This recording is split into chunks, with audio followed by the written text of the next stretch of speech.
Bonjour à toi mon petit oiseau des îles, je suis ravi de te retrouver pour le jour 36. Un jour, un conseil.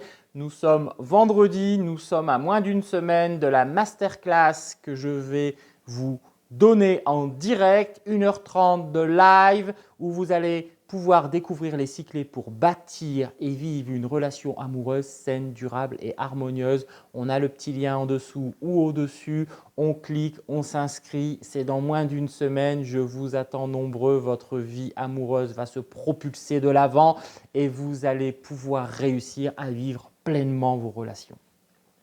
Aujourd'hui, je voulais aborder avec vous ce qu'est une vraie relation de couple. Une vraie relation de couple, c'est quoi? C'est une définition qui est très simple, sans être pour autant simpliste. Une vraie relation de couple, c'est deux personnes imparfaites qui refusent de s'oublier ensemble et de s'oublier soi-même. Waouh, qu'est-ce qu'il nous raconte? Premièrement, c'est deux personnes imparfaites. Vous êtes une personne imparfaite. Votre partenaire est une personne imparfaite. Lorsque vous décidez de construire une relation, vous devez l'accepter. L'accepter, ça veut dire quoi? Ça veut dire accepter les défauts. Et de dire, si je construis une relation avec cette personne, je suis conscient qu'elle a des défauts et je les accepte. Et en aucun cas, je vais faire un travail pour qu'elle change. Je sais comment elle est et je veux qu'elle soit comme ça. Alors vous pourriez me dire, oui, mais tu sais, au début de la relation, on ne dit pas la vérité, on se montre sous nos meilleurs jours, et puis après, petit à petit, on le découvre. Oui, tout à fait, c'est ce qu'on appelle la lune de miel pour la phase numéro 1 et le partage des pouvoirs pour la phase numéro 2. Bien entendu que durant la lune de miel, c'est ce qui va se passer, vous allez avoir l'impression que le partenaire idéal en face de vous n'a aucun défaut. Oui, à vous d'être intelligent. À vous d'en discuter. Parce que dans la lune de miel, on refuse d'en discuter de tout cela, puisqu'on a envie que tout soit beau, tout soit rose. Et effectivement, c'est dans la partie numéro 2, qui est la partie de la lutte des pouvoirs, où on commence à découvrir les défauts de son partenaire. Mais peu importe le moment où vous les découvrez. Dès lors que vous avez conscience qu'un être humain n'est pas parfait, vous devez l'accepter avec ses qualités, mais également avec ses défauts. Trop souvent, dans le couple, on a envie de garder les qualités de son partenaire et envie de lui enlever ses défauts et de lui dire « tes défauts doivent changer, change-les ». Non, dans ces cas-là, changez de partenaire et trouvez un partenaire qui n'a pas les défauts qui vous dérangent.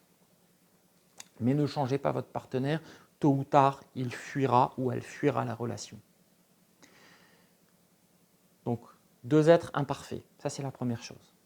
Donc en plus d'être deux êtres imparfaits, ce sont deux êtres qui refusent donc de s'abandonner au couple et de s'abandonner soi-même. S'abandonner soi-même, ça veut dire je continue à vivre ma vie d'individu, puis ma vie de couple.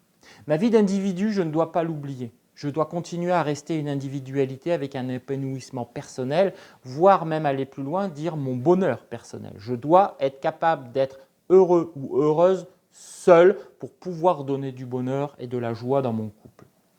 Toutes les personnes qui ont tendance à s'oublier individuellement et qui vivent à 100% pour leur couple et qui s'oublient, vont tôt ou tard se rendre compte qu'un vide est dans leur vie, existe, c'est créé et risque d'amener une rupture également de la relation puisqu'ils vont se rendre compte qu'ils n'existent plus en tant qu'individus, mais qu'ils n'existent qu'au travers d'un couple. Deuxième point, donc j'ai dit qu'ils refusent de s'oublier par rapport au couple. Car oui, on doit accepter, on doit surtout prendre soin de soi et de se dire je suis une individualité, mais j'accepte à travers la construction d'une relation d'exister aussi à travers mon partenaire.